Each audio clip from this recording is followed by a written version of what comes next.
मोहतरम नाज़रीन, अस्सलामु अलैकुम वरहमतुल्लाहि वबरकातुहू। रोमानियन बॉर्डर पर इंडियन स्टूडेंट्स लड़कियों को बेरहमी से पीटा जा रहा है।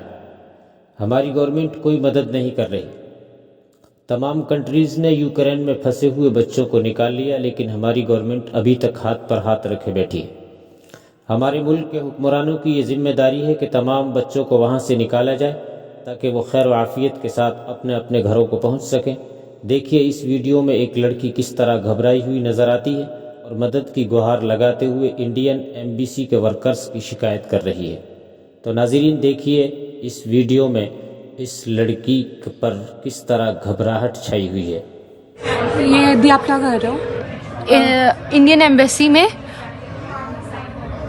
ये इनका नाम दिखा देते हैं आपको, Vikram Kumar. We are calling them and he is continuously rejecting our calls, जबकि हम लोगों ने इनको रोमानियन बॉर्डर की वीडियोस भेजी हैं जहाँ पे लड़कियों को बेरहमी से मारा जा रहा है। और इन्होंने अभी दोपहर में ही हम लोगों को बोला है कि कीव के बच्चे जितने भी निकल पा रहे हैं ट्रेन से निकल जाएं बॉर्डर्स पे। इस हालात में हम लोगों को गाइडेंस देने के बजाय ये लोग हमारे कॉल्स कट कर रहे हैं and they are completely ignoring us. सारी कंट्रीज़ की सारी गवर्नमेंट्स ने उन लोगों को निकाल लिया है, but Indian government is doing nothing for us. They are saying they are evacuating the Indian citizens from border. The border is 800 kilometers from our current location.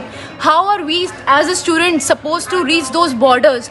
आप जितने भी पेरेंट्स हैं, जितने भी लोग हैं इंडिया के, हम लोगों को सुन रहे हैं, हम लोगों को देख रहे हैं, आप प्लीज़ इंडिया मीडिया की न्यूज़ खबरों को मत बिलीव कीजिए कि वो लोग हमें यहाँ पे मदद दे रहे हैं। इंडियन गवर्नमेंट हमारी कोई मदद नहीं कर रही है। आप लोग प्रोटेस्ट करना चालू करिए, इंडिया पे प्रेशर डालिए गवर्नमेंट पे, तभी हम 20 से 30 हज़ार बच्चे जितने भी यहाँ पे स्टक हैं Indian medicine students, foreign medicine students, वो निकल पाएंगे। Thank you. जय हिंद, जय भारत।